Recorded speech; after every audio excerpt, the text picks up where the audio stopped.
Close your eyes, traveller, and picture a single clay tablet resting beneath centuries of dust, its surface etched with symbols older than memory itself. You're not here by accident.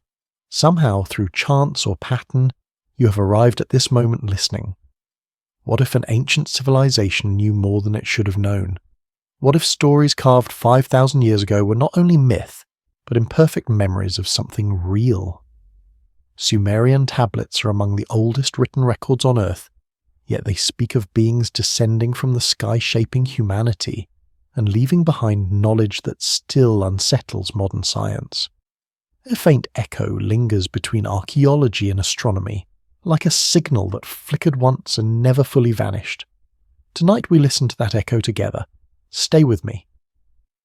Before the first cities rose, before names hardened into history, and before time learned how to count itself, there was silence. Not emptiness, but a silence dense with waiting. Picture a plain at the edge of dawn where wind brushes lightly across sand and stone, and a single clay tablet lies half buried beneath centuries of forgetting. Its surface is cracked not from violence but from time thinking slowly. Symbols pressed by human hands remain stubborn against erosion, carrying thoughts that refuse to vanish. I have known nights like this, traveller. Long hours beneath dim lamps, maps spread across tables, instruments cooling after measurements that ended without answers. There is a particular calm that arrives when data stops speaking, when equations close their mouths, when certainty loosens and something older moves quietly into the room. It is not fear, it is humility. The recognition that knowledge does not end mystery, it merely sharpens it. You're not here by accident. You never are.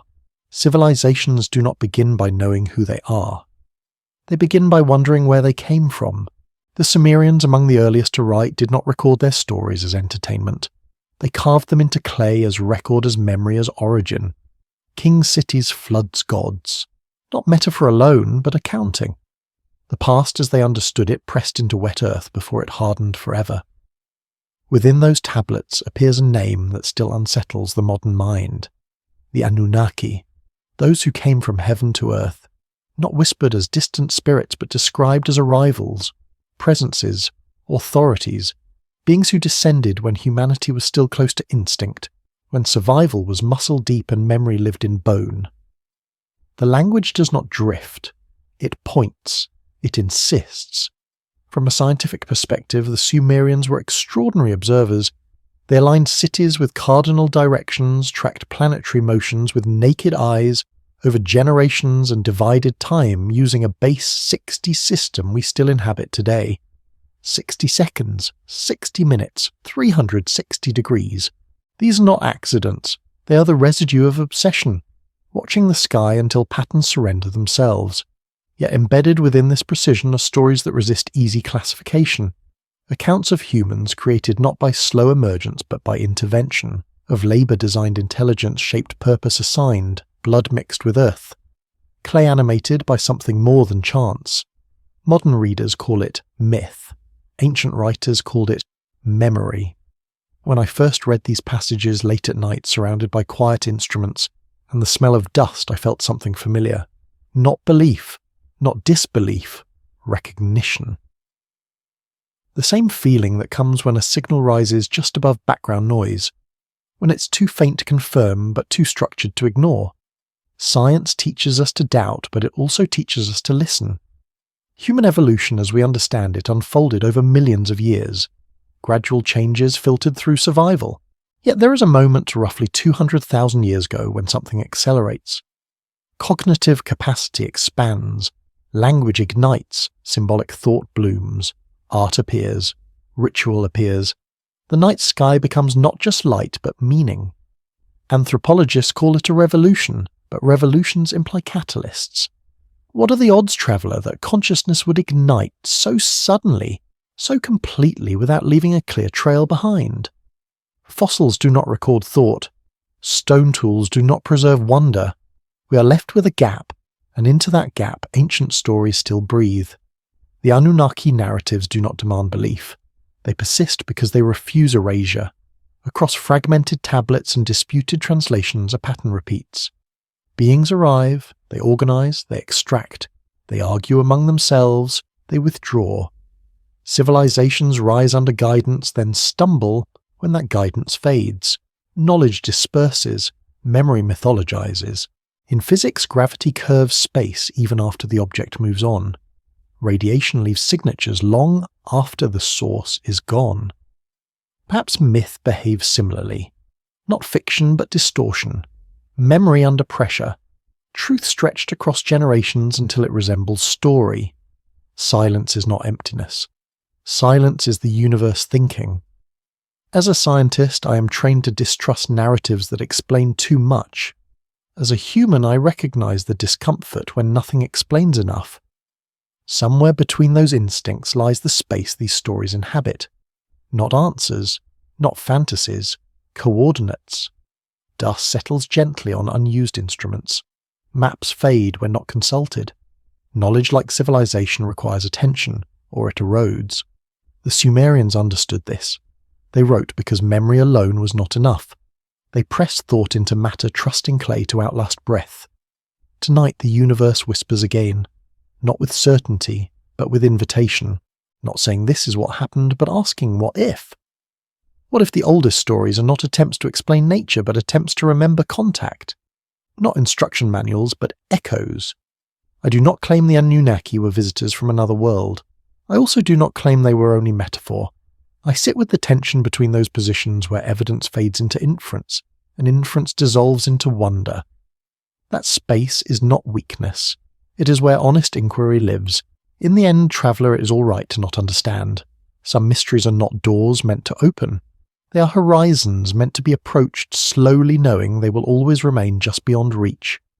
Rest here for a moment. The night is wide and the past has only begun to speak. Evidence rarely announces itself clearly. More often it arrives as a residue, as pattern, as repetition that refuses coincidence. In the quiet rooms where tablets are catalogued and recatalogued, where fragments wait decades for reassembly, there is a particular tension between what is written and what is implied. The Sumerian record does not shout. It accumulates. Thousands of tablets, most mundane, some administrative, some poetic, a few profoundly strange. Among lists of grain and livestock appear accounts that do not behave like metaphor. They describe labour disputes among gods, decisions made in councils, consequences imposed with intention. The Anunnaki are not abstract forces. They are named actors with roles, hierarchies, jurisdictions. They argue, they negotiate, they punish. This is not how natural phenomena are usually described. Storms do not convene assemblies. As a scientist, I am trained to ask whether pattern emerges from chance or design. When independent texts repeat the same structure, when stories separated by centuries retain consistent relationships, the probability of pure invention decreases. Myth tends to drift. These accounts remain oddly stable, not identical but coherent, like measurements taken from different instruments pointing to the same anomaly. Archaeology confirms the material world of these writers.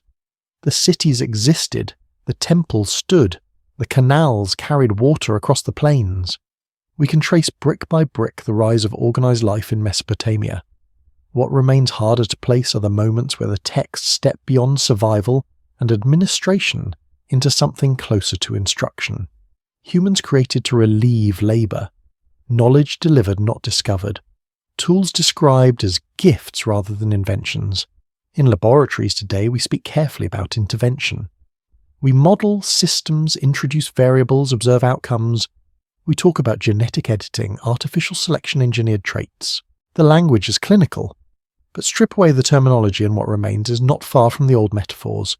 Clay reshaped, essence mixed, function assigned. Perhaps ancient writers used the only vocabulary available to them to describe processes they did not fully grasp. This does not make the stories true. It makes them precise in a different way. Precision of experience rather than mechanism. A meteor described as divine weapon is still a record of impact. Radiation leaves sickness long before it is named. Evidence does not require understanding to exist. Consider the human timeline. For hundreds of thousands of years, technological change was incremental. Stone tools improved slowly. Social structures remained small. Then within a narrow window symbolic language emerges, art appears, ritual solidifies, and societies scale rapidly. Something accelerates. Climate plays a role. Population density matters. But acceleration itself is the anomaly. In physics, acceleration requires force. Something pushes, something intervenes. Whether that force is environmental, neurological, or cultural remains debated, but the ancient texts insist on agency. They do not describe humanity stumbling into awareness. They describe humanity being altered into usefulness. It is an uncomfortable framing, one modern minds resist instinctively. Evidence also exists in what is absent. There are no origin myths in Sumer that describe slow self-discovery. No stories of humans gradually inventing agriculture through trial and error. Instead, agriculture is taught. Writing is bestowed. Kingship descends. Civilization arrives fully articulated as if a blueprint were applied rather than drawn. In geology, erosion smooths features over time, but buried structures remain detectable through subtle disturbances. In history, sudden complexity often signals inheritance rather than invention. The question becomes not whether ancient people were intelligent, but whether intelligence alone explains the speed and coherence of early systems. The tablets describe tools with names that translate poorly, devices that measure destiny, weapons that shine, boats that move through the heavens. Scholars caution against literalism, and rightly so. Translation is negotiation. Words carry multiple meanings. A chariot can be symbolic, a storm can be metaphor. Yet when similar descriptions appear across unrelated cultures, the negotiation grows strained. Evidence is also comparative. The Sumerians were not alone in telling such stories. Egypt speaks of gods who ruled before kings. India describes celestial weapons of immense power. Mesoamerica remembers teachers who arrived after floods. These cultures were separated by oceans and millennia, yet the motifs echo. Descent, instruction, withdrawal, reset. Skeptics call this shared psychology. Humans everywhere look to the sky. Humans everywhere imagine guidance. This explanation is plausible. But plausibility does not equal completeness. Shared psychology does not account for technical specificity, for numbers, for sequences, for systems that align uncannily with physical realities only understood much later. I remember knights recalibrating instruments, checking for drift, ruling out error after error. Evidence rarely survives first contact with scrutiny. Most anomalies vanish under repetition. The Anunnaki stories have not. They have endured skepticism, dismissal, reinterpretation, yet they remain structurally intact. That endurance itself is data, not proof of extraterrestrial contact, but proof of unresolved complexity. The texts do not fit comfortably into fiction or history. They hover, like radiation barely above background levels, detectable only with patience and the right instruments. Archaeology continues to uncover layers beneath layers, temples built atop temples, cities rising from older foundations whose names are lost. Knowledge does not always progress forward. Sometimes it contracts. Sometimes it is sealed away, leaving only hints at the surface. Civilizations reset more often than we admit. In the end, traveller evidence does not demand belief. It demands attention.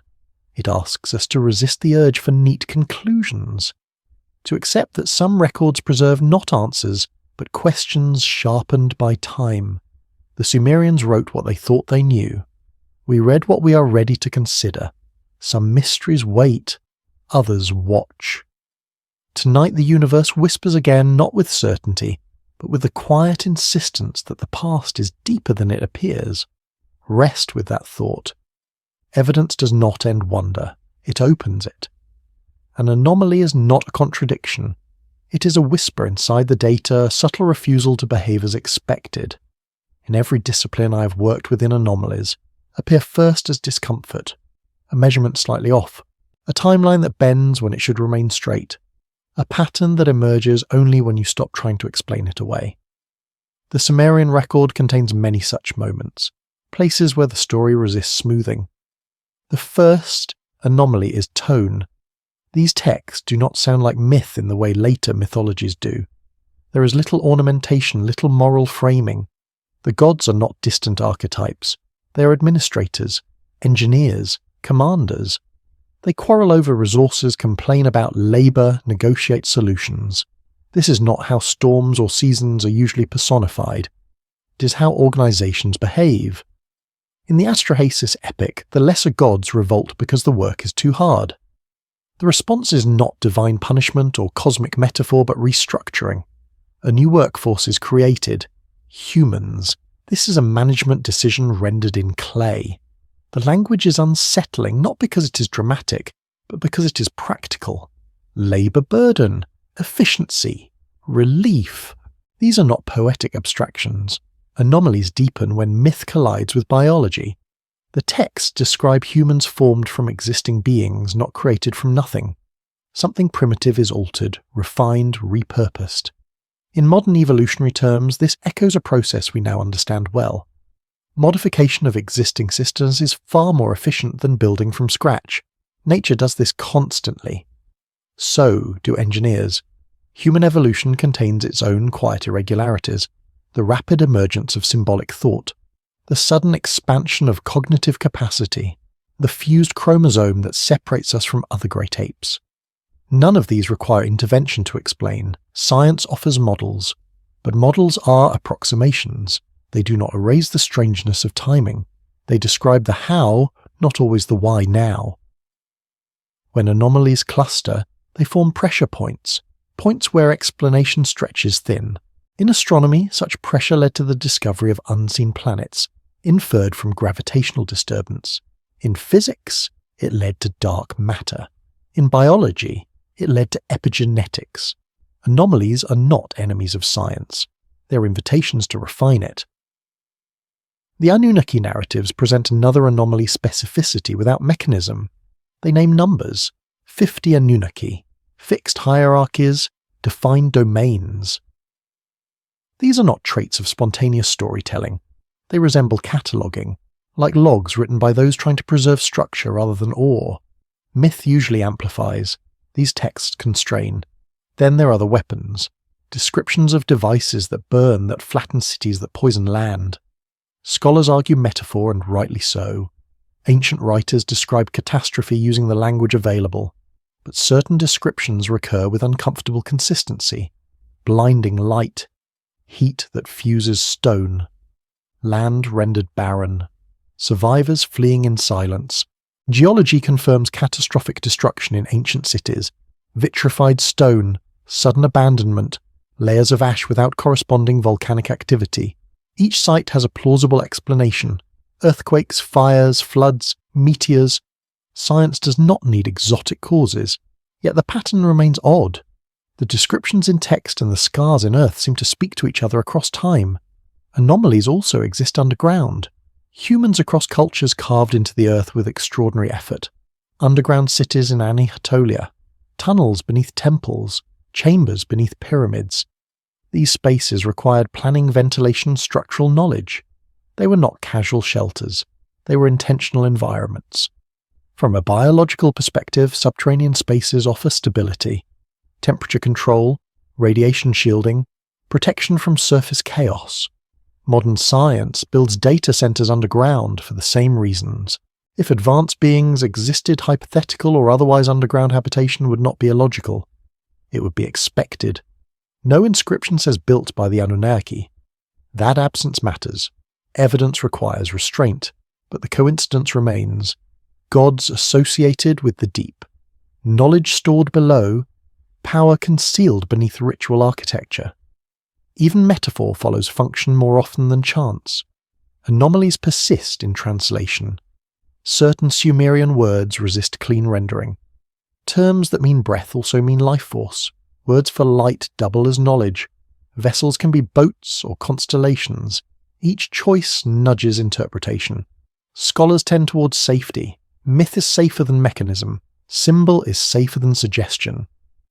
I have watched datasets bend under assumption. Choose one model and noise aligns. Choose another and signal emerges. Translation is modelling. It is not neutral. This does not imply conspiracy. It implies caution. Ancient texts survive only through modern lenses, and lenses shape what passes through. The greatest anomaly may be endurance. These stories did not fade, they migrated, absorbed into Babylonian myth, echoed in Hebrew texts, refracted through Greek philosophy. Ideas of watchers of fallen beings of knowledge forbidden and then lost. The core remains intact while the surface changes. In neuroscience, memory does not store events cleanly.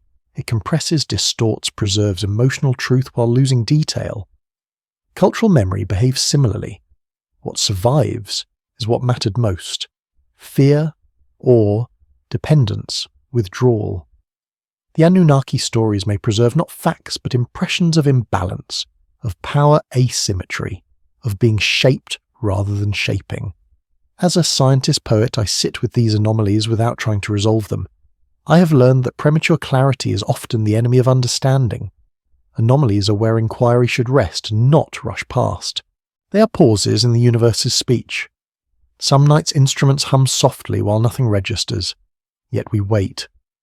Because silence does not mean absence. It means alignment has not yet occurred. Data does not arrive on command, neither does meaning. In the end, traveller anomalies do not demand belief. They demand patience. They ask us to admit that our models are provisional, that our narratives are incomplete, that some signals remain unresolved not because they are false, but because we lack the context to decode them. Some mysteries aren't meant to be solved, only observed. Some anomalies are not errors, they are edges, and tonight as you drift, it is enough to rest at the edge without stepping over. The universe remains awake, thinking quietly long after we sleep. Silence is not the absence of information. It is what remains when information has said everything it can. In laboratories, in archives, in deserts and ruins, silence is often the most honest state a mystery can reach. After the anomalies are named, after the patterns are traced and retraced, there comes a moment when explanation thins and listening becomes the only responsible act. The Sumerian texts fall silent in a particular way.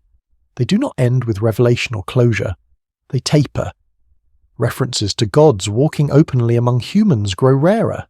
Commands once issued directly from divine mouths become distant decrees. The language shifts subtly, as if something that was once present has stepped back, leaving behind ritual in place of proximity. From a scientific perspective, this kind of silence is familiar. When a phenomenon withdraws beyond our instrument's range, it does not announce its departure. It simply stops registering. Radiation decays. Signals fade below detection thresholds. Absence does not mean nothing happened. It means what happened is no longer observable in the same way. The later Sumerian and Akkadian records speak of gods who rule from afar. They inhabit heavens rather than cities. Temples become places of invocation rather than residence. Priests replace intermediaries who once spoke directly. This transition mirrors something deeper than theology. It suggests a change in relationship. Presence becomes memory. Interaction becomes interpretation. Silence also appears in the archaeological record. There are moments where progress stalls or reverses. Techniques once mastered become forgotten. Urban centres shrink. Writing systems simplify. Knowledge fragments. Historians explain this through drought, war, trade, collapse, political instability. All of these explanations are valid, yet together they form a pattern of withdrawal rather than destruction. In systems theory, when a guiding input is removed, a system does not collapse instantly. It oscillates, it experiments, it destabilizes, then slowly finds new equilibrium. If early civilizations were shaped under some form of guidance, whether mythic, cultural, or something stranger, their later instability would not be surprising. Silence would not be empty. It would be transitional. I have spent nights waiting for signals that never arrived, instruments calibrated perfectly, skies, clear parameters aligned, and still nothing. In those moments, doubt creeps in not about the phenomenon, but about our readiness to detect it. Silence forces humility. It reminds us that observation is a two-way relationship. The universe does not owe us clarity. The Anunnaki narratives describe silence as intentional. Gods withdraw because humans grow noisy, too numerous, too unpredictable. The solution is distance. In mythic terms, this explains suffering. In systemic terms, it explains loss of oversight. Either way, the result is the same. Humanity is left alone with inherited structures it did not fully design. Flood myths occupy this silent threshold. Across cultures, water erases the old world and leaves survivors to rebuild without direct guidance. Science explains floods through climate cycles, ice melt river dynamics. Myth explains them as resets. Both explanations agree on one thing. Something ended. Something began under different conditions. Silence follows catastrophe because catastrophe overwhelms language. Survivors do not record data. They preserve impressions, fear, awe, loss. When writing resumes, it carries less certainty. Gods are still there, but they no longer speak plainly. They are invoked, remembered, reconstructed. In astronomy, after a supernova fades, we study the remnants. The shockwave tells us something exploded long ago. The absence of the star does not negate its impact. Similarly, the absence of direct divine presence in later texts does not erase the force those narratives exerted on human identity. Silence also shapes interpretation. When evidence thins, imagination fills gaps. Over centuries, the Anunnaki transform. They become angels, watchers, fallen beings, ancestors' metaphors. Each culture reshapes the silence into something it can live with. Silence is never neutral. It invites story. From a neuroscientific standpoint, the human brain is uncomfortable with unresolved input. We seek closure. Patterns soothe us. Silence unsettles because it denies resolution. The endurance of Anunnaki narratives may stem less from what they explain than from what they refuse to finish explaining. I have learned to respect that refusal. In science, forcing resolution often produces error. Premature conclusions, close paths that might have led somewhere unexpected. Silence preserves possibility. It keeps inquiry alive without demanding belief. The clay tablets themselves embody silence. They sit behind glass unreadable. To most, they're wedge-shaped marks frozen mid-thought. Thousands remain untranslated, not hidden, simply unattended. Knowledge is not suppressed so much as neglected. Silence grows naturally where attention fades. Some researchers imagine that forbidden knowledge lies buried in these collections. Others argue nothing extraordinary waits there. Both positions miss something subtler. Silence does not mean secret. It means unfinished conversation. A dialogue interrupted by time. If advanced beings never existed, the silence still matters. It tells us about humanity's relationship with power dependence and abandonment. If advanced beings did exist, the silence matters even more. It would be the residue of withdrawal, not denial. Either way, silence becomes the shared ground between skepticism and wonder. It allows both to coexist without violence. You do not need to choose belief to listen. You do not need to dismiss mystery to remain rational. In the end, traveller silence is not where the story stops. It is where the story becomes yours. What you project into it says as much about you as it does about the past. Some hear absence, others hear waiting. Tonight the universe does not speak loudly. It does not announce truth or fiction. It simply holds space. Silence is the universe thinking slowly, patiently unconcerned with our need for answers. Rest in that silence. Let it be wide and unthreatening. Some mysteries wait, others watch, and some remain quiet long enough for sleep to arrive without fear. Every civilization carries within it the shadow of what came before. Not memory exactly, but residue. Like sediment laid down by floods long receded, earlier epochs remain compressed beneath the visible layers of history. We walk across them daily without noticing, unaware that the ground beneath our certainty is older, deeper, and far less stable than we assume. The Sumerians did not believe they were the first. Their texts speak calmly of kingship descending from heaven, of cities existing before the flood of rains that stretched impossibly long. Modern readers dismiss these durations as symbolic, and perhaps they are. But symbolism itself is a form of compression, a way of preserving magnitude when detail has been lost. When time exceeds memory, it turns into myth. In geology, epochs are not marked by ceremony. They end through pressure, impact, drought, or slow drift. A forgotten epoch does not vanish. It is buried. Its traces survive as anomalies in rock strata, sudden extinctions, abrupt climate shifts. Civilization behaves similarly. When an era collapses, it does not announce itself as an ending. It simply stops continuing. The Sumerian flood narratives may be read as myth, but floods are among the most powerful erasers of human order. Rising waters dissolve borders, erase archives, and scatter populations. Knowledge that required stable institutions fragments. Techniques persist only where memory survives uninterrupted. What returns after catastrophe is never identical to what existed before. Archaeology reveals this pattern repeatedly. Sophisticated construction techniques appear early, then degrade. Urban planning becomes simpler. Artistic detail declines. Writing systems lose complexity. These regressions trouble the idea of a linear progress, but make perfect sense within the logic of reset. After disruption, survival precedes refinement. The forgotten epoch implied by Sumerian texts is not described with nostalgia. It is referenced with matter-of-fact certainty. There was a time before. There was a time after. The boundary between them is water chaos silence. This structure appears worldwide. Cultures separated by oceans remember floods, collapses, teachers who arrived after devastation to reintroduce order. From a systems perspective, this suggests inheritance rather than invention. Knowledge reintroduced after catastrophe is often framed as divine gift because its origin lies beyond living memory. A technique preserved by a few survivors becomes miraculous to the many who receive it later. Gods teach, because humans no longer remember teaching themselves. The Anunnaki narratives fit cleanly into this framework. Whether interpreted literally or symbolically, they describe an earlier order that no longer exists. Beings who once guided then withdrew. A civilization that functioned under oversight then struggled alone. The forgotten epoch is not golden because it was perfect, but because it was coherent. As a scientist, I recognize coherence as fragile. Complex systems require maintenance. Remove feedback and drift begins.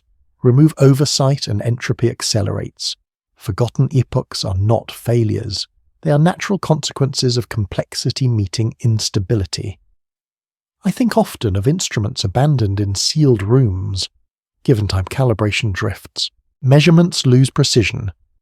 Without constant attention, even the most advanced systems degrade. Civilization is no different.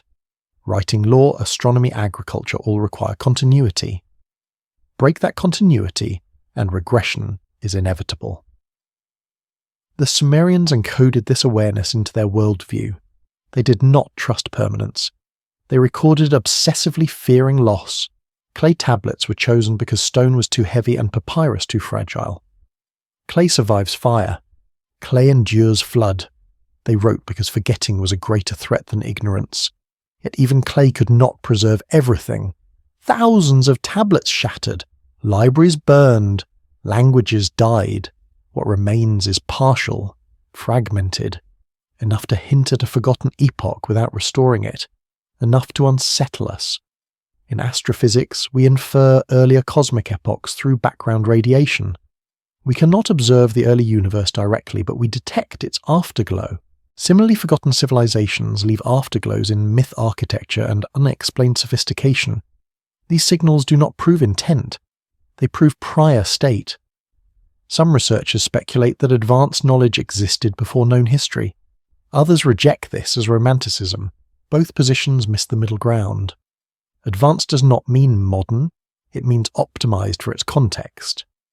A forgotten epoch may have mastered systems we no longer prioritize. Knowledge can be lost not because it is inferior, but because it's no longer useful. Navigation by stars becomes irrelevant when trade networks collapse. Monumental architecture becomes unsustainable when labor disperses. Precision astronomy fades when survival dominates. The forgotten epoch dissolves not in fire, but in neglect. The Anunnaki as memory figures may represent that lost coherence. Not necessarily beings, but a state of order that felt external once it vanished. When guidance disappears, it is remembered as having come from elsewhere. Heaven is simply where lost certainty resides. I find peace in this interpretation. It allows mystery without requiring belief. It honors ancient testimony without surrendering critical thought. It accepts that human history is not a straight ascent, but a series of rises and resets, each forgetting something the last had known. Tonight, traveller, we stand at the edge of such forgetting ourselves. Digital memory grows vast but fragile. Data persists without understanding. Knowledge accumulates faster than wisdom.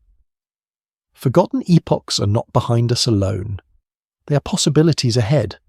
In the end, it is all right to not understand. Forgotten epochs do not ask to be resurrected. They ask to be acknowledged, to remind us that progress without memory is temporary, and certainty without humility is brief. Rest with that thought. Time does not move forward so much as it folds. What was forgotten once may be forgotten again. Sleep, traveller. The past watches quietly, not demanding return, only recognition. A reset never announces itself as an ending. It arrives quietly, disguised as adjustment, disguised as survival, disguised as necessity. Long before anyone realizes a world has changed, the rules that once held it together have already begun to fail. Fields no longer yield as expected. Rivers shift their courses. Cities thin out, not in fire, but in absence. Reset is not collapse alone. It is the moment when continuity becomes unsustainable. In the Sumerian imagination, history does not advance in a straight line. It rises, compresses, fractures, and reforms. Kingship descends from heaven, flourishes, then withdraws. Floods do not erase meaning, they interrupt it. What survives afterward is not the full system, but fragments strong enough to endure disruption. Civilization resumes not as it was, but as it can. Geology offers the same lesson. After catastrophe, landscapes do not return to previous shapes. Mountains settle into new contours. Riverbeds carve alternate paths. Ecosystems reorganize around what remains rather than what was lost. The memory of the old world persists only as pressure locked into stone. Human systems respond in exactly the same way. Read through this lens, the Anunnaki narratives sound less like stories of conquest and more like records of withdrawal. Beings who once guided no longer intervene. Structures built under oversight are left to function on their own. Whether literal or symbolic, the shift is unmistakable. Authority recedes, responsibility transfers. A system designed with supervision must now operate without it. I have seen resets unfold in laboratories and networks. When complexity exceeds tolerance, systems do not negotiate. They simplify. Redundancy disappears. Peripheral functions shut down. Only what is essential remains active. Reset is not moral, it is mechanical. Survival is the only criterion. Ancient flood myths encode this reality with remarkable clarity. Water strips away density. It disperses populations. It dissolves archives and institutions. When waters recede, survivors rebuild from what they can carry, what they can remember, what their bodies know how to repeat. Knowledge that once lived in infrastructure must now live in people. This explains why post-catastrophe civilizations often appear paradoxical. They possess advanced techniques without theoretical explanation. They perform rituals whose origins they no longer understand. They build structures that echo older precision but lack its full context. The reset preserves outcomes, not processes. The Sumerian texts do not portray the reset as a tragedy. They accept it as correction. Gods impose limits. Human lifespans shorten. Fertility is regulated. Noise is reduced. From a modern systems perspective, these are stabilizing constraints introduced after runaway growth. Myth translates regulation into narrative. In contemporary science, we behave the same way. Safeguards follow failure. Regulations emerge after collapse exposes vulnerability. Reset teaches through consequence rather than foresight. It is not kind, but it is effective. In astrophysics, stellar collapse precedes ignition. Nebulae condense under gravity until fusion begins. Destruction and creation are phases of the same cycle. The reset is where energy redistributes and structure reorganizes. Nothing truly ends. It changes state. Civilizations ignite similarly. Pressure accumulates. Complexity densifies. When coherence exceeds resilience, collapse redistributes populations, ideas, and resources. What emerges afterward is different, not lesser. Forgotten epochs are not erased, they are fragmented. Seen this way, the Anunnaki departure becomes less frightening. Guidance removed is not abandonment, it is release. A system designed to operate independently is finally allowed to do so. The difficulty lies not in freedom itself, but in inheriting systems without instructions. This fear echoes through the ancient texts. Not fear of gods, but fear of autonomy. Humans left with tools they did not design, structures they did not originate, knowledge they can repeat but not always explain. Myth stabilizes this fear by externalizing it. I recognize this sensation intimately. When mentors disappear, when frameworks fail, when inherited models no longer account for observation, a reset exposes whether understanding has been internalized or merely borrowed. Ancient civilizations faced this test abruptly and without preparation. Myth filled the gap left by instruction. Gods remained present in story because their functions remained psychologically necessary. Authority was preserved symbolically after it vanished operationally. This is not deception, it is adaptation. Reset also explains the emergence of prophecy. After collapse, the future feels unanchored. Cycles are imagined to restore predictability. The promise of return, whether of gods or golden ages, offers equilibrium. It assures survivors that instability is temporary, not permanent. From a scientific standpoint, this is not irrational. Humans seek patterns under uncertainty. Meaning becomes a stabilizing force when systems fracture. The expectation of return is less about the past than about managing the future. The Sumerian reset did not extinguish civilization. It multiplied it. Knowledge radiated outward. Cities rose in new regions. Each carried a simplified inheritance adapted to local constraints. Uniformity gave way to diversity. Control gave way to resilience. Reset trades depth for spread. Centralization for variation. Precision for adaptability. These are not losses. They are transformations dictated by survival. As a species, we are shaped by repeated resets. Climatic, biological, cultural. Each reset erased something irreplaceable. Each also opened unexpected paths. We remember advancement, we forget interruption. Tonight, traveller, we live within the long shadow of earlier resets. Our technologies feel permanent. Our systems feel stable. Yet complexity always outruns foresight eventually. Reset is not a threat looming ahead. It is a constant background process. This does not mean catastrophe is imminent. It means humility is appropriate. Systems that acknowledge reset endure it better. Civilizations that remember forgetting adapt faster. Certainty without flexibility is brittle. The Anunnaki stories endure not because they prove intervention, but because they encode this deeper truth. Guidance followed by withdrawal. Order followed by destabilization. Memory followed by myth. These are universal patterns, not isolated fantasies. In the end, traveller, it is all right to not understand every mechanism. Reset does not ask for comprehension. It asks for acceptance. The universe does not promise continuity. It promises recurrence. Sleep itself is a reset. Consciousness powers down. Systems consolidate. Memory reorganizes. You wake changed without noticing the process. Civilization resets in the same way, only slower, heavier, and far less gently. Rest with that understanding. The cosmos has reset many times before. It will do so again without malice, without warning, and without apology. Sleep, traveller. The universe will keep watch while systems quietly begin again. After a reset, nothing speaks loudly anymore. The age of commands ends replaced by afterimages. What remains is not instruction but residue, not presence but imprint. An echo is not a voice repeating itself. It is a shape memory left in space, a vibration that survives after the source has moved on. Civilizations do not remember clearly what came before them.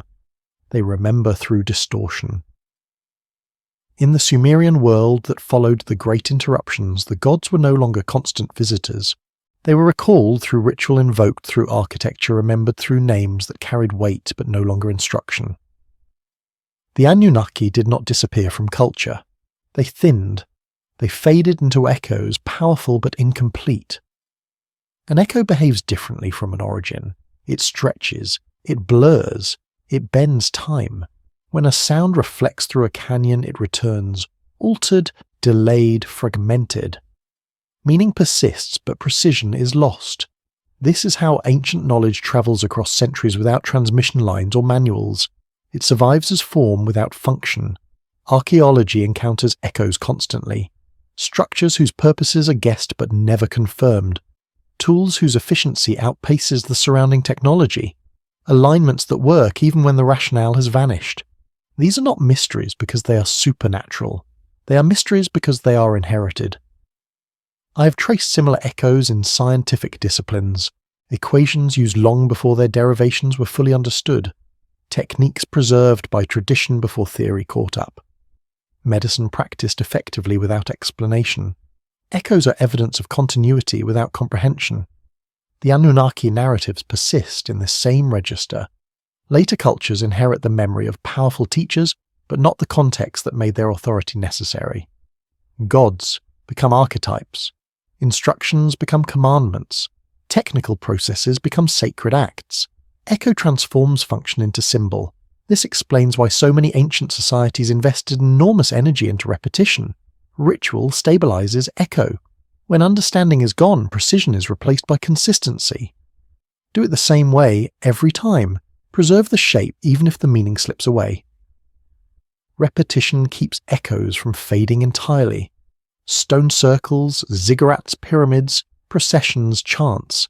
These are not naive behaviors.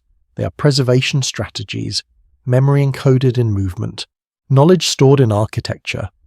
Civilization attempting to remember what it can no longer explain. From a geological perspective, echoes exist everywhere.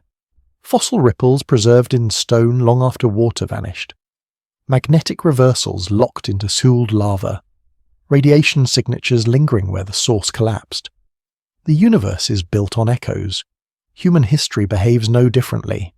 The farther we move from an event, the more its effects outweigh its causes. We observe outcomes and infer origins. Echo becomes evidence even when origin is inaccessible. This is where myth gains power. Myth is not false memory. It is compressed memory. It carries emotional truth when factual detail dissolves. The Anunnaki myths persist because they continue to explain patterns that remain observable even after the initiating forces are gone. Why does civilization repeatedly emerge around the same river valleys? Why do measurement systems echo earlier ones? Why do symbols recur across cultures separated by oceans? These are echoes seeking coherence. The danger lies not in acknowledging echoes, but in mistaking them for originals. When echo is treated as instruction, distortion amplifies. This is how myths harden into dogma. This is how memory becomes command rather than reminder. I've seen this process unfold in scientific institutions. Theories repeated long after anomalies appear, models preserved because they once worked, echo mistaken for certainty. Progress resumes only when someone listens carefully enough to hear distortion. Ancient civilizations lived entirely inside echo. They rebuilt from fragments without access to the initiating framework. Their brilliance lies not in perfect replication, but in adaptation. They transformed echoes into functioning systems under new constraints. The Anunnaki, whether literal or symbolic, represent a point of origin too distant to access directly. What remains is influence, a curvature in history, a gravitational memory shaping trajectories long after mass has departed. This is why echoes feel unsettling. They imply absence. Something was here that is no longer accessible. Something shaped the present without remaining present. Humans instinctively fill that gap with narrative. Across cultures, this narrative takes similar forms. Golden ages, lost teachers, ancestors who knew more, gods who withdrew. These stories stabilize identity when evidence of lost capability surrounds the living. Technological regression after collapse intensifies this sensation. When societies lose techniques they once possessed, memory reframes loss as intentional withdrawal. Gods leave. Knowledge is taken back. The echo remains as warning and consolation. In scientific terms, this is not delusion. It is pattern recognition operating under incomplete data. Humans evolved to infer causes from effects. When causes are absent, imagination bridges the gap. Echo also explains why Anunnaki stories resurface cyclically. Each era of rapid technological change encounters its own echoes, advanced tools without understanding, systems exceeding comprehension. People sense that they are repeating something without knowing why. Modern humans live surrounded by echoes. We use devices whose internal workings are opaque to most users. Infrastructure persists independent of individual understanding. We inhabit systems built by others, maintained by abstraction. In this sense, we are closer to ancient post-reset societies than we admit. We repeat procedures because they work, not because we fully understand them. Our myths are scientific rather than divine, but they function similarly. This recognition softens the Anunnaki question. Whether or not ancient visitors existed matters less than the pattern their stories reveal. Knowledge arrives, knowledge withdraws. Echo governs what follows. Echo is neither benevolent nor malicious. It simply persists. It shapes behavior invisibly. It guides without explaining. This makes it powerful and dangerous at the same time. In laboratories, we learn to isolate signals from noise. Echo complicates this. It resembles signal, but lacks origin. Ancient texts are full of such signals, fragments that feel intentional but lack context, details too specific to dismiss, too isolated to confirm. This tension is productive when held gently. It becomes destructive when forced into certainty. Echo demands patience. It invites observation without resolution. Tonight, traveller, you are listening to echoes as well. Stories shaped by repetition. Patterns carried forward by voice. Meaning softened by distance. You are not required to solve them, only to hear them. Some echoes fade slowly. Others persist for millennia. The Anunnaki remain audible not because they speak, but because history has not yet dampened their resonance completely. In the end, traveller, it is all right to not understand. Echo does not ask for belief. It asks for attention. Some mysteries wait, others watch, and some simply continue to reverberate through the dark long after the source has gone silent. Patterns do not announce themselves as designs. They emerge quietly, repeating often enough that the mind begins to recognize familiarity without certainty. A pattern is not proof. It is suggestion. It is the slow accumulation of similarity across time, space, and scale. When ancient people spoke of gods returning again and again, they were not predicting events. They were noticing recurrence. The human brain is a pattern-seeking instrument. It evolved not to understand the universe, but to survive within it. When similar structures appear across cultures that never met, when myths echo each other across oceans, when technologies arise in parallel, the instinct is to ask why. Pattern is where curiosity begins. From a scientific perspective, pattern is foundational. Physics is the study of repeatability. Chemistry depends on predictable interaction. Biology organizes itself through recurring structures, spirals, symmetries, cycles. Even chaos reveals patterns when observed long enough. Order is not imposed on the universe, it is extracted from it. Ancient civilizations were exceptional pattern observers. Without telescopes or satellites, they tracked the heavens with obsessive care. They noticed how stars returned to familiar positions, how seasons repeated, how floods came and went. They did not require equations to see cycles. Pattern was visible to anyone patient enough to watch. The Anunnaki stories sit directly inside this observational tradition. They are not isolated fantasies. They appear in cultures already attuned to recurrence. When Sumerians wrote of beings who arrived, withdrew, and returned, they were framing cosmic cycles in human terms, pattern translated into narrative. What unsettles modern readers is not the existence of these stories, but how consistently they align with structural patterns we now recognize scientifically. Rise and collapse, intervention and withdrawal, acceleration followed by correction. These are not religious ideas, they are systemic behaviors. In systems theory, feedback loops govern stability. Too much growth triggers correction. Too much noise invites suppression. Complex systems oscillate. They overshoot. They recalibrate. Civilizations are not exempt. Pattern governs them as reliably as it governs stars. The repetition of flood myths across continents illustrates this clearly. Whether local or global floods represent resets, they erase infrastructure while preserving biological continuity. Afterwards, societies reorganize around simplified patterns. Myth remembers this as divine intervention. Science recognizes it as systemic response. Pattern also explains why certain architectural forms recur. Pyramidal structures distribute weight efficiently. Circles minimize material stress. Alignments with celestial bodies provide reliable timekeeping. These are not mysterious once principles are understood. Yet ancient builders arrived at them repeatedly without shared instruction. This is convergence, not coincidence. Pattern arises when constraints are similar. Humans facing the system environment discover similar solutions. When patterns persist beyond practical necessity, memory is involved. When they persist beyond memory, myth takes over. The Anunnaki narrative exists at this boundary. It is pattern remembered as presence. Influence reframed as identity.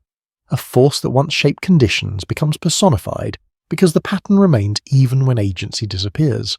In my own work pattern, recognition requires restraint. Seeing repetition does not justify immediate explanation. Data must accumulate. Noise must be filtered. The temptation to impose narrative is constant.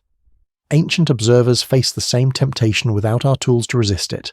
This does not diminish their insight. It contextualizes it. They saw pattern and gave it meaning through story. We see pattern and give it meaning through models. Both are attempts to stabilize uncertainty. Pattern also carries warning.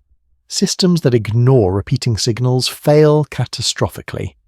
Ancient texts often frame divine anger as punishment for imbalance. From a modern view, this is not morality, it is feedback. When thresholds are crossed, correction follows. Environmental collapse today follows identical logic. Over-extraction leads to instability. Climatic shifts trigger population movement. Infrastructure strains. Ancient warnings encoded in myth mirror modern scientific projections with uncomfortable accuracy. This does not mean ancient people predicted the future. It means they observed the past carefully. Pattern extends forward as reliably as it extends backward. This is what gives prophecy its power. It is extrapolation framed as inevitability. The Anunnaki stories of return operate on this logic. If something happened before under similar conditions, it might happen again. Return is not promise. It is expectation shaped by a recurrence. In astrophysics, we observe this constantly. Stellar life cycles repeat. Galaxies collide in predictable ways. Black holes form wherever mass exceeds limit.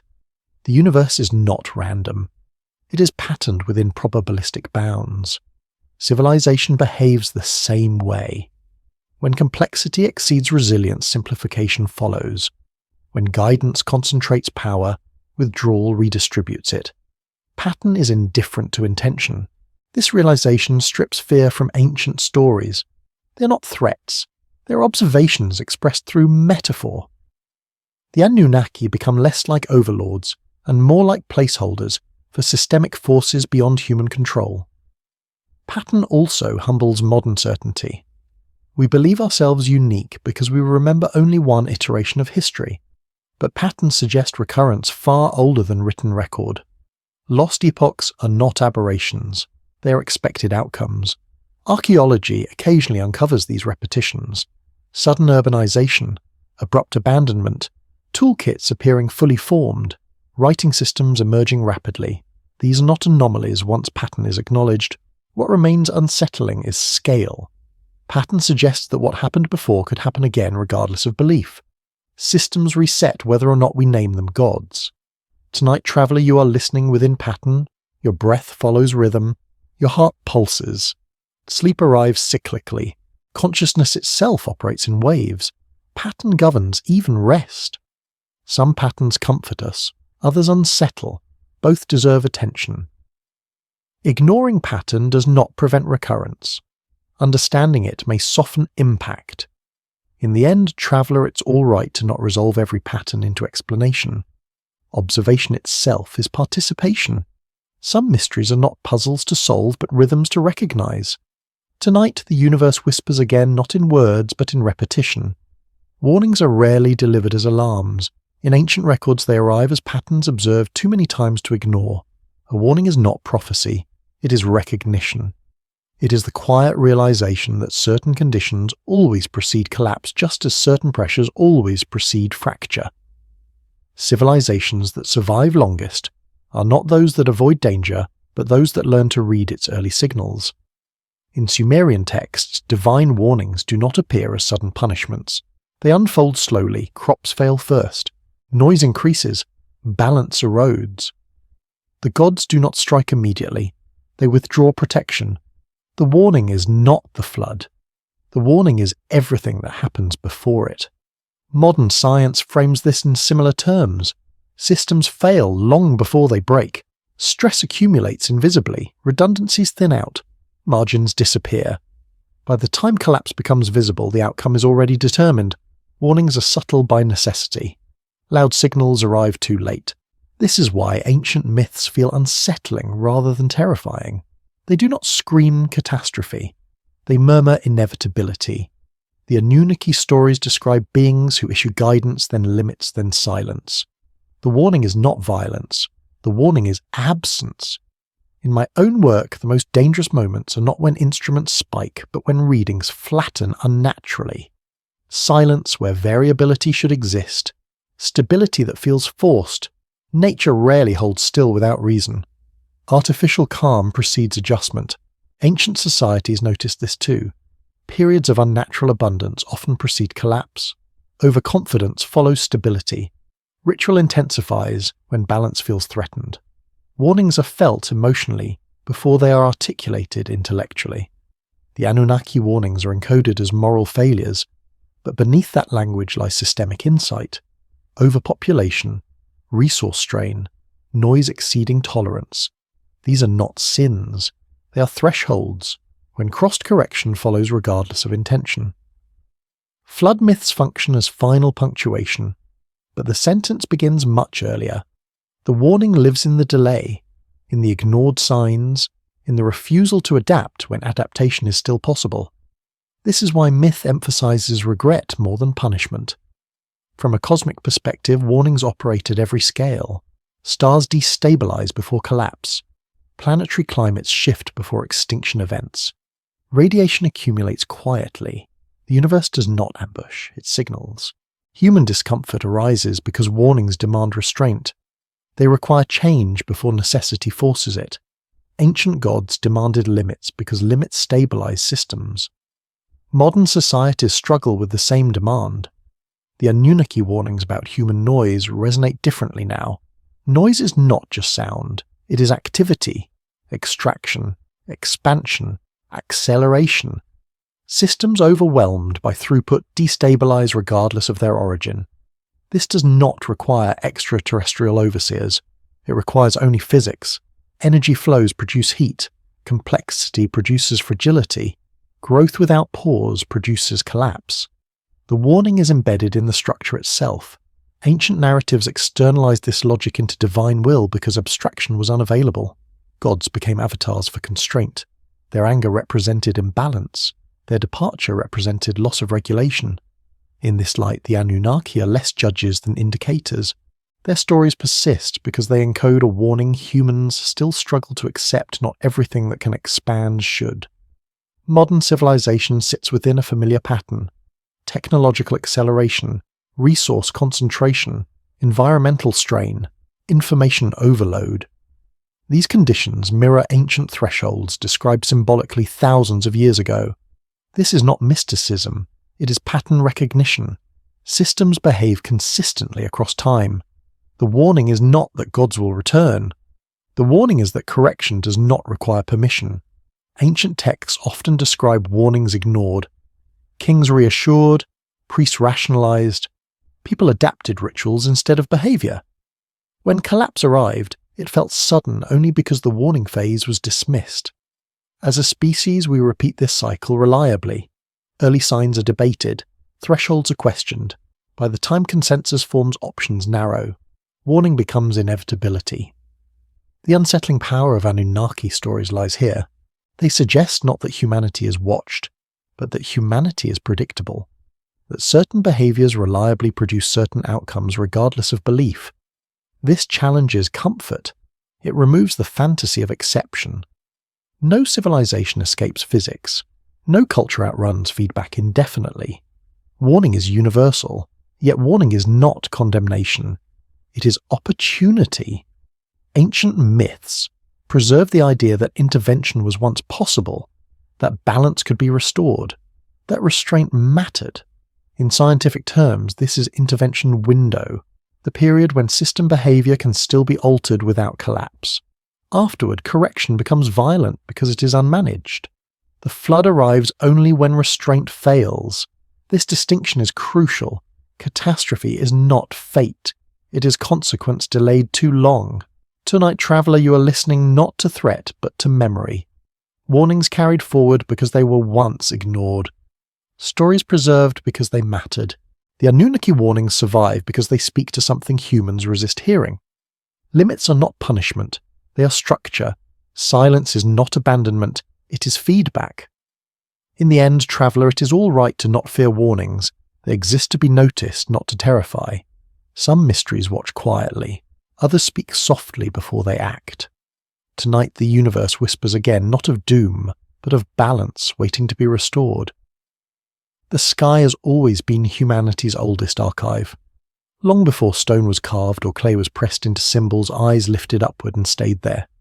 The sky did not belong to anyone, yet it governed everyone. Seasons moved because it moved. Time existed because it repeated. For ancient civilizations, the sky was not distant. It was intimate, present, and decisive. Sumerians watched the sky, not with curiosity alone, but with dependence. Their crops, floods, and survival aligned with patterns overhead. They learned the heavens as one learns a temperament through patience and consequence. What returned reliably became law. What deviated became omen. The sky was not symbolic. It was functional. In this context, the Anunnaki stories acquire clarity. To come from heaven was not to descend from abstraction, but to emerge from the controlling domain of reality itself. Heaven was where order originated because heaven governed cycles. Beings associated with the sky inherited authority by association, not invention. Modern readers struggle because we have separated sky from consequence. Weather is forecasted. Orbits are calculated. Risk is buffered by infrastructure. But ancient people lived exposed beneath celestial motion. The sky was not a backdrop. It was command structure. Astronomy was not a hobby. It was governance. The calendar determined labour. Alignments determined ritual. Eclipses disrupted power. Kings ruled in harmony with sky cycles or lost legitimacy. This was not superstition. It was systemic alignment. From a scientific perspective, this makes perfect sense. Any society dependent on agriculture must track celestial motion. The sky is the most reliable clock available to pre-industrial cultures. Predictability equals survival. Yet within this necessary observation, something else emerged. The sky inspired imagination precisely because it was orderly, yet unreachable. It controlled life without explanation. Its scale dwarfed human effort. Its silence invited projection. This is where myth enters, not to explain the sky, but to humanize its authority. Gods appear because humans require agents to negotiate with forces beyond reach. The Anunnaki represent this negotiation. They are the sky given intention. Modern astrophysics strips intention away, replacing it with mechanism. Gravity curves space. Nuclear fusion ignites stars. Orbits emerge from mass and momentum. Yet the emotional experience remains unchanged. The sky still governs without listening. I've spent nights under observatory domes watching data scroll, while stars remain indifferent. Instruments hum softly. Calculations resolve beautifully. Still the feeling persists that we're observing something that does not acknowledge observation. This is the same feeling ancient sky watchers had. The difference is not knowledge, it is language. Ancient civilizations wrote of radiant chariots and divine boats because they lacked vocabulary for orbit and plasma. We write of accretion disks and radiation belts because we lack vocabulary for meaning. Both are translations of the same experience. The Anunnaki stories often blur sky and ground intentionally. Gods descend. They ascend. They return to the heavens when balance shifts. This mirrors astronomical cycles. Objects rise and fall. Visibility changes. Presence is intermittent. Planetary conjunctions would have appeared as divine meetings. Retrograde motion would have seemed like intention reversed. Sudden brightness from comets or supernovae would have rewritten cosmology overnight. Science tells us these are natural events. Myth tells us they mattered. Both are correct. The sky also preserves memory better than the ground. Landscapes erode. Cities collapse. But the sky repeats. Constellations return. Solstices recur. The same stars guided Sumerians and guide us still. This continuity makes the sky feel ancient beyond time. It becomes the perfect repository for lost authority. When civilizations collapse, the sky remains unchanged. This creates the illusion that whatever once governed from above still exists. Thus, return myths persist. The sky has not changed, so perhaps its inhabitants have not either. This is not belief. It is inference drawn from consistency. From a cosmic perspective, this inference is understandable. The universe evolves slowly relative to human lifespans. Stars persist for billions of years. Planets trace stable paths. To a human observer, the sky appears eternal, yet science reveals subtle change. Stars age, galaxies drift. Even cosmic background radiation cools imperceptibly. The sky changes too slowly for myth to register. This gap between perceptual stability and actual evolution fuels speculation. It allows ancient stories to coexist with modern data. The sky appears static enough to host gods, yet dynamic enough to intrigue scientists. The Anunnaki narrative of sky-originated beings thus occupies a psychologically stable niche. It satisfies the intuition that authority comes from above without requiring constant intervention. The sky watches. The sky waits. Modern culture inherits this instinct unconsciously. We still look upward when searching for meaning. Satellites replace stars. Signals replace omens. Yet the direction remains the same. Even today, unexplained aerial phenomena trigger ancient reflexes. Objects in the sky disrupt our sense of order. They bypass borders. They ignore terrain. They challenge sovereignty. The sky remains uncontrollable. Science approaches these anomalies cautiously. Data is incomplete. Interpretation restrained. Myth fills the silence left by uncertainty. The pattern repeats. This does not invalidate science. It reveals its boundary. When observation exceeds explanation, narrative rushes in. The sky becomes story again. Ancient people lived permanently at this boundary. Their cosmologies reflect not ignorance but humility. They acknowledged dependence on forces they could not influence. The sky was teacher and judge. The Anunnaki embody this relationship. They are not sky itself, but sky interpreted through culture. Their authority mirrors celestial authority. Their withdrawal mirrors astronomical indifference. Tonight, traveller, when you imagine ancient observers watching the same stars, you are participating in continuity rather than fantasy. The sky connects epochs without mediation. It collapses time. You are not seeing what they saw, you are seeing the same thing differently. In the end, traveller, it is all right to let the sky remain partly unreadable. Its purpose is not to explain itself. It governs by existing. It remembers without recording. It watches without responding. Somewhere beyond our reach, something ancient still moves not as intention but as motion. Sleep beneath that understanding. The sky has held watch longer than any civilization. It will continue long after stories fall silent. After the sky, there is always the earth. Whatever descends, whatever observes, whatever withdraws, it is the earth that absorbs the consequence. Civilizations do not collapse into the heavens. They sink layer by layer into soil, sediment, and silence. Earth does not judge what falls upon it. It records. To ancient people, the earth was not passive ground. It was memory made solid. Every flood wrote a line. Every fire sealed a chapter. Every abandoned city pressed its weight into the crust. The earth kept what humans forgot not because it wanted to, but because gravity allows nothing to truly disappear. Sumerian myths understood this instinctively.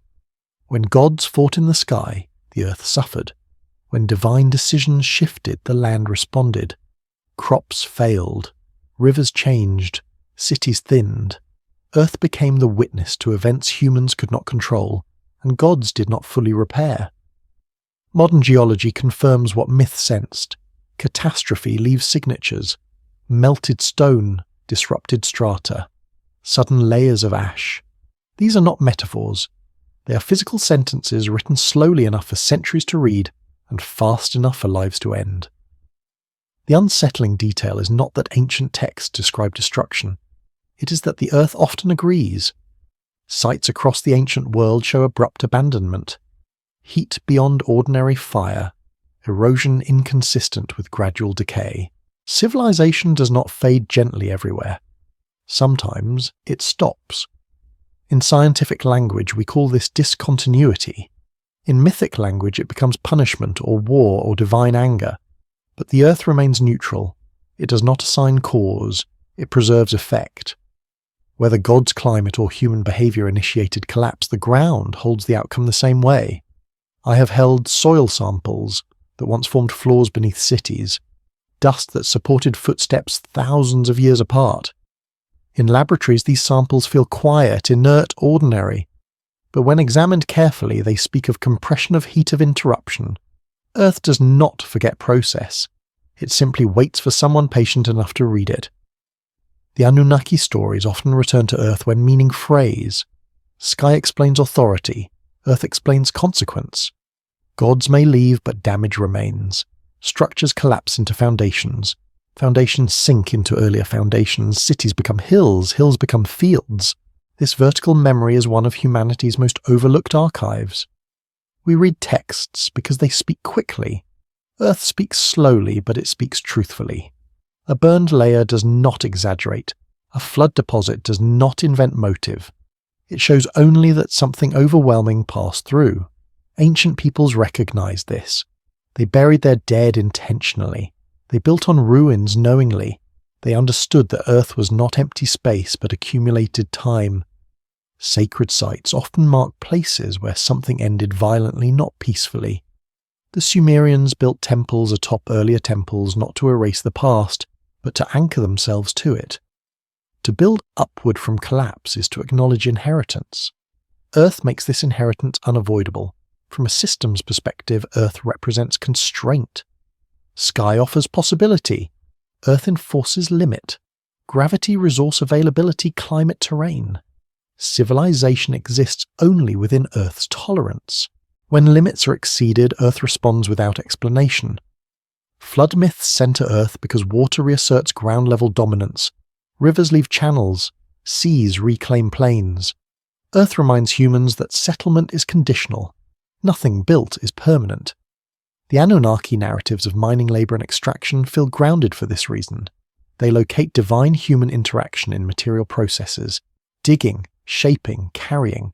Earth becomes workplace, not just backdrop. Modern archaeology struggles here. Extraction sites blur into natural formations. Ancient mines resemble erosion. Human scars fade into geology. The Earth absorbs evidence the way it absorbs blood. Without preservation, distinction disappears. This ambiguity feeds speculation. Were these scars natural or intentional? Were they ancient or recent? Earth rarely answers directly. It offers clues without commentary. What remains clear is that Earth is not infinitely forgiving. Overuse depletes. Over-extraction destabilizes. Ancient collapses often correlate with soil exhaustion, salinization, deforestation. Myth frames this as divine displeasure. Science frames it as unsustainable practice. Earth enacts correction either way. This correction does not require malice. It requires imbalance. Systems drift until feedback intervenes. Earth is feedback embodied. When Anunnaki stories speak of gods leaving after chaos, Earth becomes the remaining authority. Humans negotiate directly with land rather than intermediaries. Agriculture becomes ritualized. Cycles are observed obsessively. Earth replaces heaven as primary concern. This transition marks maturity.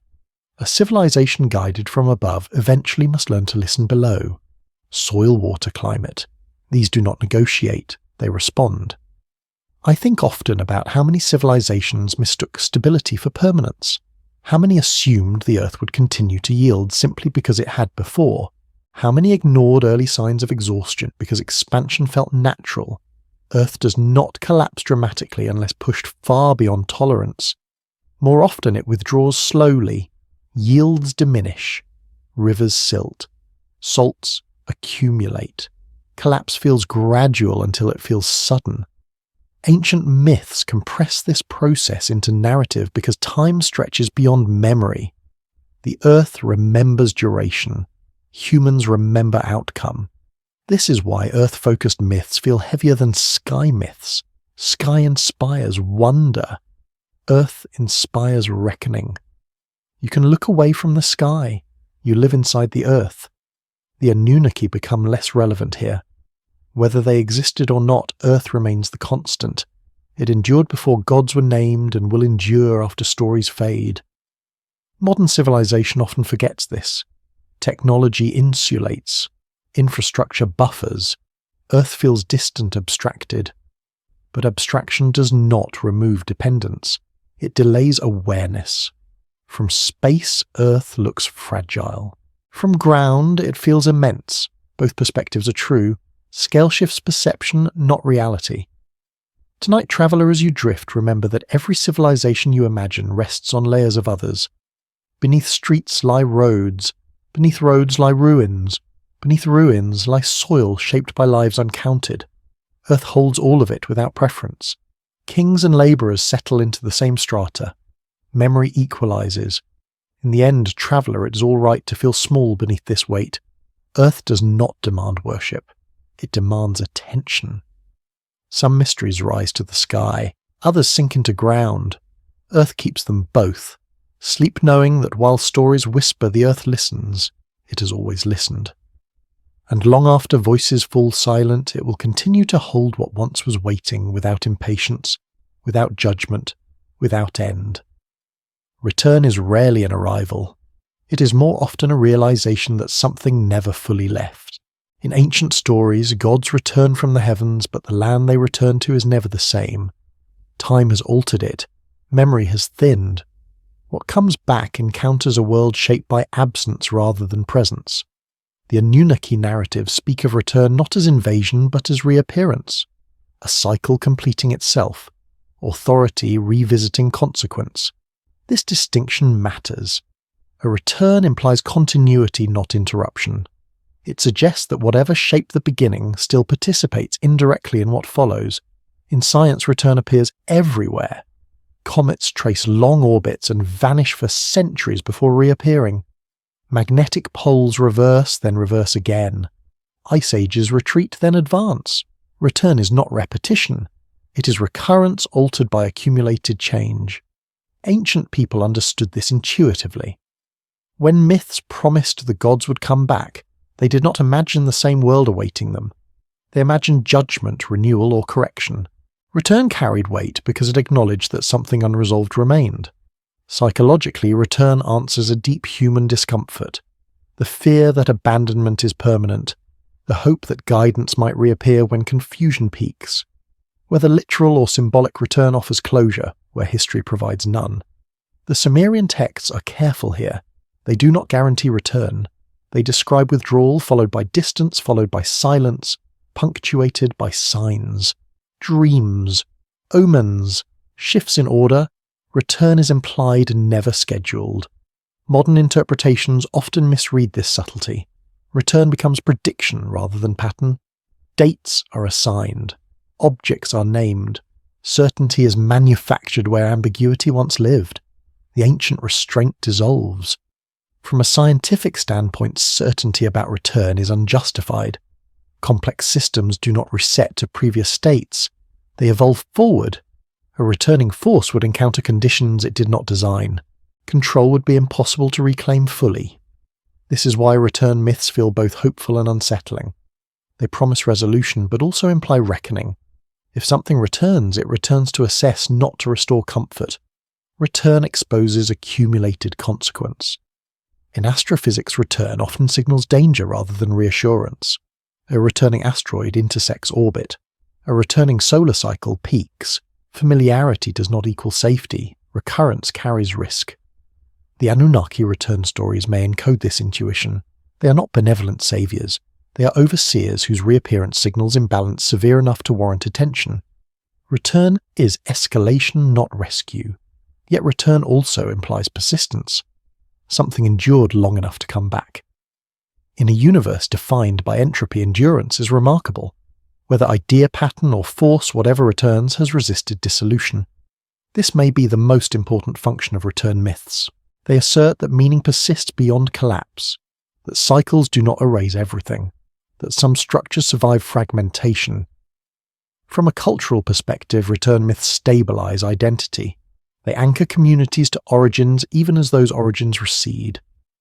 Return reassures people that history is not entirely closed. I have felt this myself in long projects abandoned and resumed years later. Returning to unfinished work reveals how much has changed. Assumptions fail. Context shifts. The work demands reinterpretation. Return humbles rather than empowers. Ancient civilizations likely sensed this. A returning god would not restore old orders easily. The world would resist. Humans would have adapted. Authority would feel foreign. This tension appears in later myths. Returning gods are often rejected, misunderstood, or feared. The world has moved on. Return destabilizes rather than comforts. In this sense, the Anunnaki return becomes less literal and more structural. Return is not about beings descending, but about patterns resurfacing. Conditions realigning, thresholds repeating. When societies reach levels of complexity similar to earlier epochs, similar challenges emerge. Resource strain, governance crisis, technological imbalance. The pattern returns, not the actors. This reframes return entirely. The Anunnaki do not need to come back. The circumstances that produce their stories do. When humans confront limits again, the same narratives reawaken. Modern fascination with return correlates strongly with contemporary uncertainty. Rapid technological change, environmental stress, institutional erosion. These mirror ancient pre-collapse conditions closely enough to trigger ancestral memory. Return myths become mirrors. They reflect present anxiety more than past reality. They externalize fear of consequence into expectation of oversight. From a scientific lens, this is projection, not deception. Humans seek continuity under stress. Return offers a narrative bridge between confusion and meaning. The danger lies in waiting for return instead of responding to pattern. Ancient warnings emphasize adaptation, not expectation. Those who waited for gods often perished with their cities. Return is not instruction, it is signal. In geological time, return manifests as cyclical climate shifts. Those who adapt survive. Those who assume permanence vanish. The Earth does not negotiate cycles, it enacts them. In cosmic time, return is relative. Orbits intersect again, but with altered velocity. Nothing meets itself unchanged. This truth softens the allure of return. It transforms it from hope into responsibility. If patterns are returning, response must evolve. Tonight, traveller, consider that return may already be happening, not as beings descending, but as familiar stresses reappearing in new forms. The universe does not repeat itself. It rhymes. The Anunnaki remain powerful because they personify this rhyme. They stand at the boundary between origin and recurrence, between sky and earth, between guidance and consequence. Whether they ever existed as beings matters less than what their return symbolizes. The re-emergence of limits, the resurfacing of accountability, the end of exemption. In the end, traveller, it is all right to let return remain unresolved. Some cycles close quietly, others open slowly. The universe does not announce its chapters, it turns them. Sleep with this understanding. If anything returns, it will not arrive with certainty, but with familiarity. You will recognize it not by proof, but by feeling. And until then, rest. Some mysteries are not meant to arrive tonight. Reflection begins when the impulse to resolve finally loosens its grip.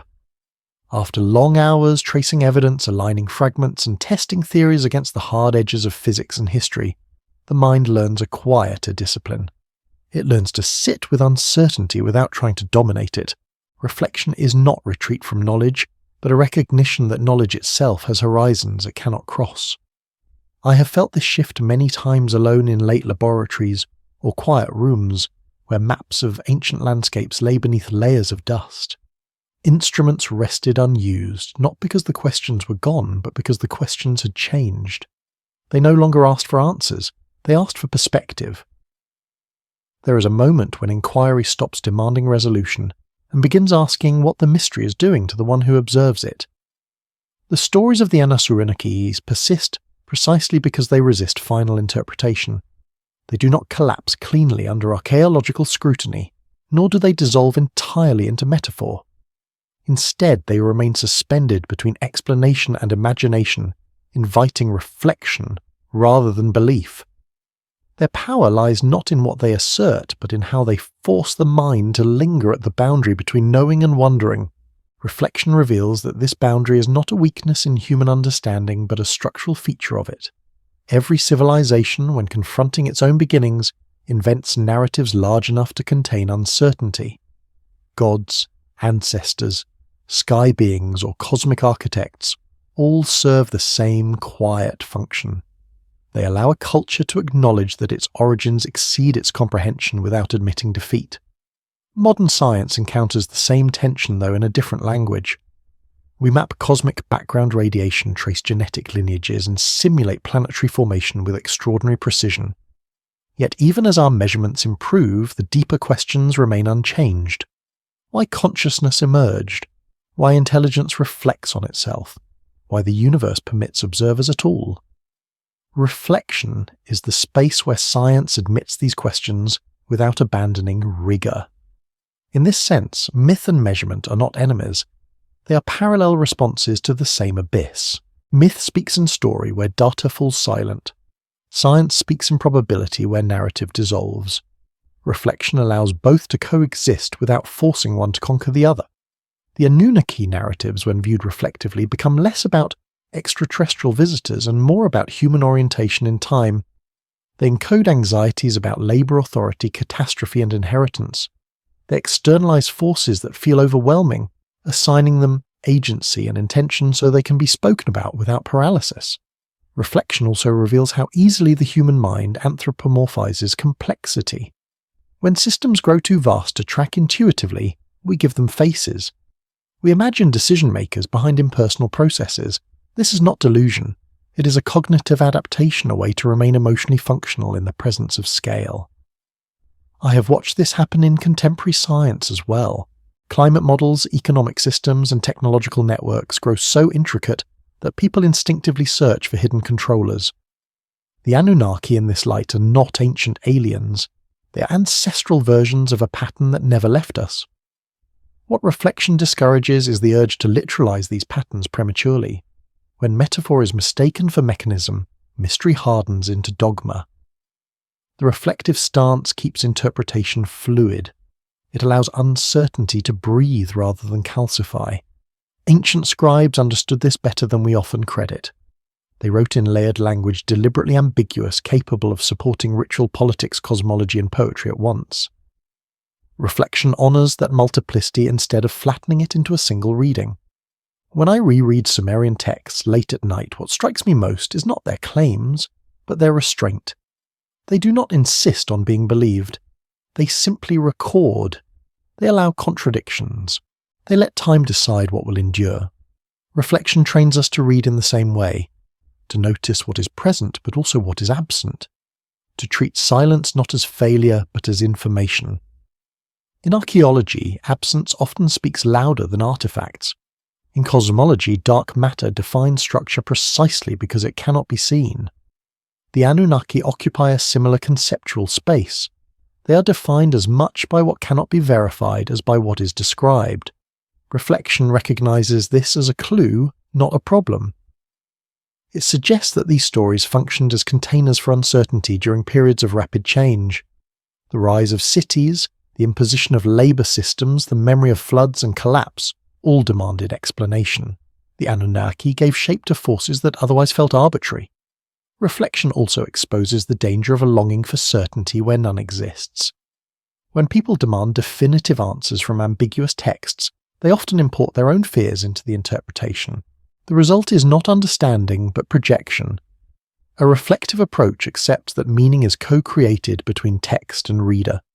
What we see in ancient myths often reveals more about our present condition than about the past itself. This realization is not disappointing, it is grounding. It reminds us that human cognition is part of the system it studies. There is no neutral vantage point outside history or biology. In the quiet hours before sleep, this awareness becomes calming rather than unsettling. The universe no longer feels obligated to explain itself, and we no longer feel obligated to extract certainty from it. Reflection softens the edges of inquiry. It replaces urgency with patience. It allows the mind to rest without collapsing into indifference. I think of reflection as gravity acting on thought. It pulls conclusions downward, preventing them from escaping too quickly into speculation.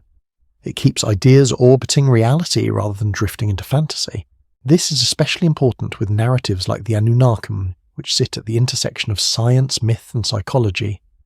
Without reflection, they easily tip into extremes. With reflection, they become tools for introspection. They ask us not whether gods came from the sky, but why we imagine they did. Not whether they engineered us, but why we frame intelligence as something given rather than grown. Reflection also invites humility. The recognition that our current explanations may one day appear as provisional as ancient myths do now. That future observers may reinterpret our models with the same mixture of respect and skepticism. This awareness fosters continuity rather than superiority. We become part of an unbroken chain of meaning, making not its endpoint. As the night deepens, reflection gently narrows the field of concern. The cosmos remains vast, but the need to master it fades. What remains is a quiet appreciation of scale and fragility. You traveller do not need to decide what the Anunnaki were. You do not need to choose between science and story. Reflection allows you to hold both lightly without tension. In the end, it is all right to not understand. Some mysteries are not puzzles to be solved, but landscapes to be walked slowly, repeatedly, without destination. Reflection teaches that rest is not ignorance. It is trust in the process of understanding, even when that process has no final page. Tonight, let the questions loosen. Let the stories fade into texture rather than argument. Let the universe remain vast and unclaimed. Sleep now, traveller. Silence is the universe thinking, and you are allowed to think no more. Descent is not a movement downward through space, but a gradual easing of resistance within the mind. It begins when attention no longer insists on holding every thought in place, when awareness loosens its grip on explanations and allows sensation to take the lead. The body recognizes this transition instinctively long before language or logic attempt to follow. Breathing slows, muscles soften, and perception widens until it no longer needs to distinguish sharply between foreground and background. Across ancient cultures, descent was never framed as collapse or failure. It was understood as a necessary passage into deeper states of knowing, places where noise thinned and essential patterns became visible. Caves, underworlds, night seas, and subterranean chambers all symbolize this inward movement not as erasure but as return. Sleep belongs to this lineage. It is the most familiar descent humans experience, repeated every night without ceremony, yet carrying the same ancient gravity. I have felt this descent during long nights of work when instruments were finally powered down and notes left unfinished on the desk.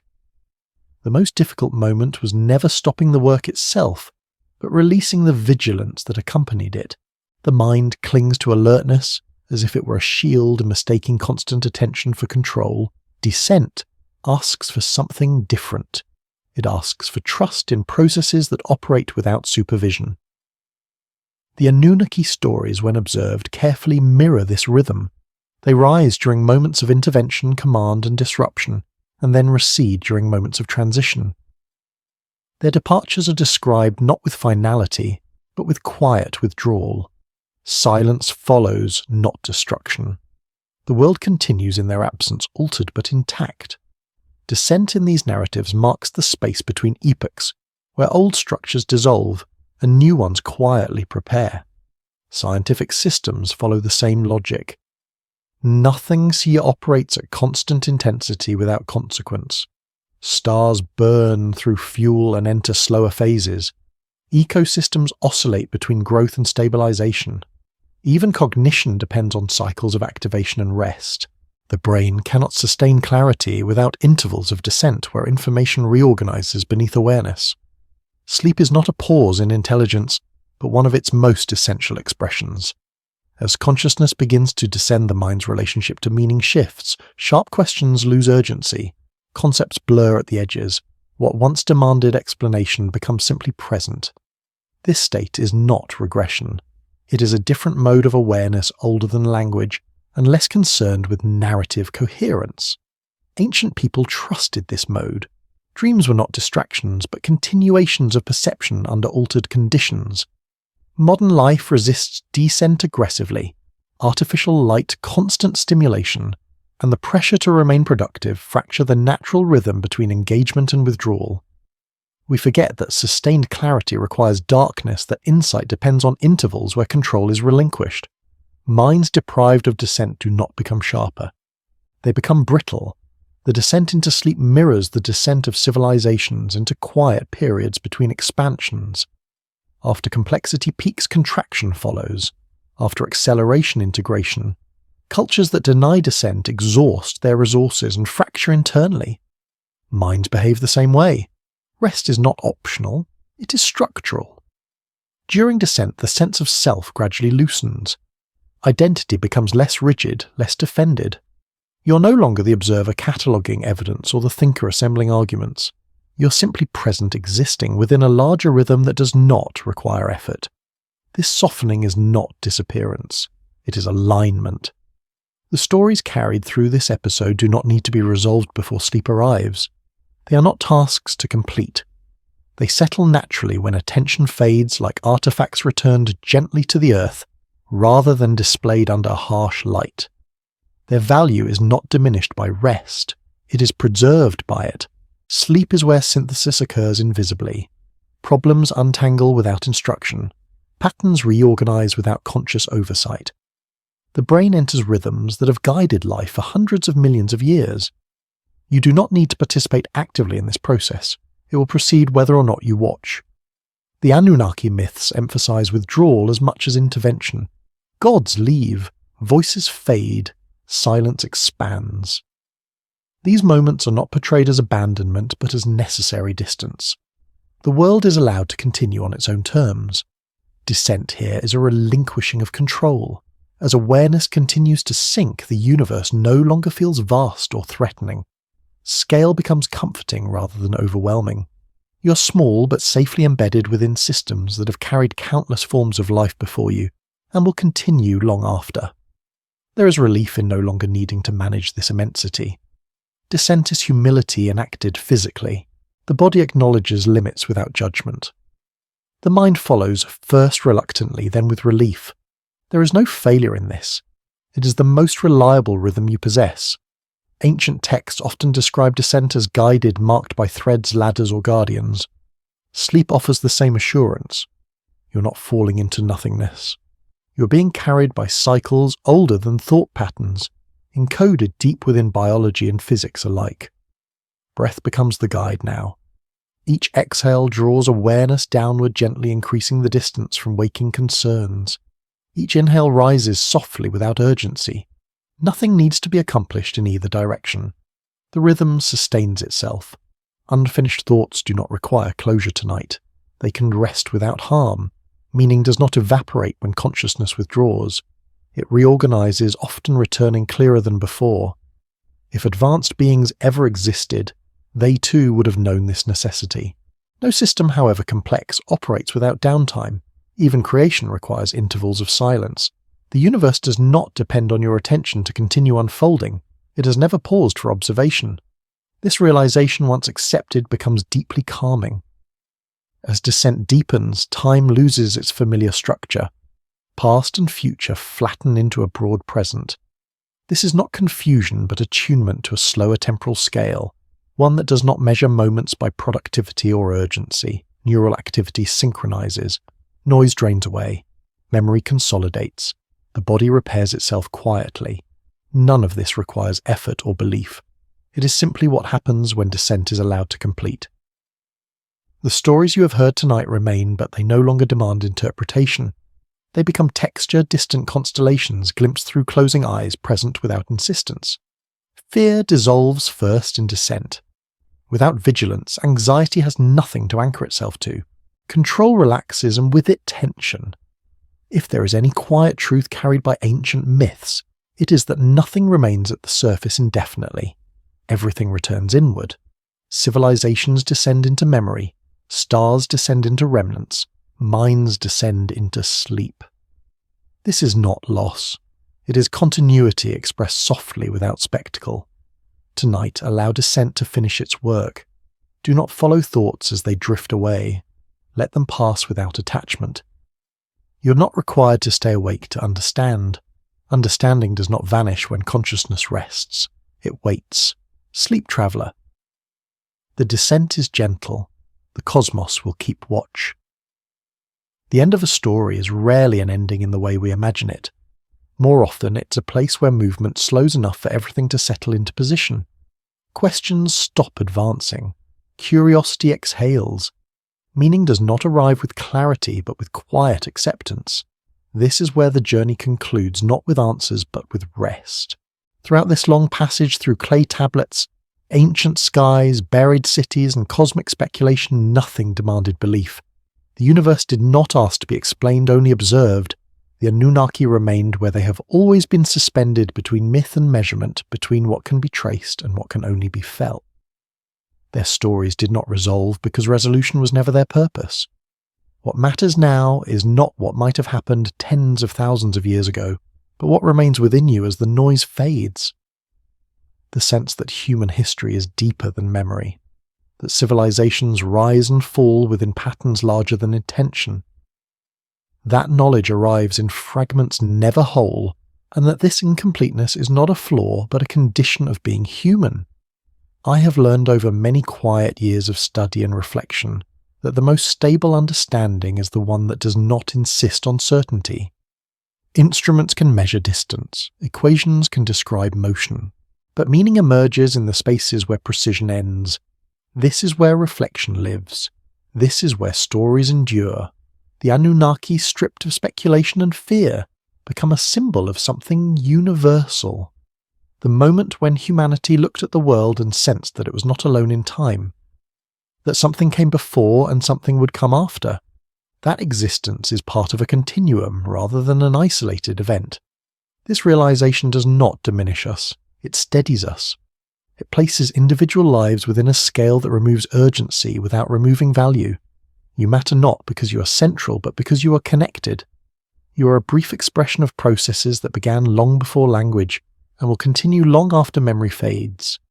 As sleep approaches, the mind no longer needs to hold these thoughts together. They can loosen and drift apart, each finding its own place in memory. Nothing important will be lost. What needs to remain will remain without effort.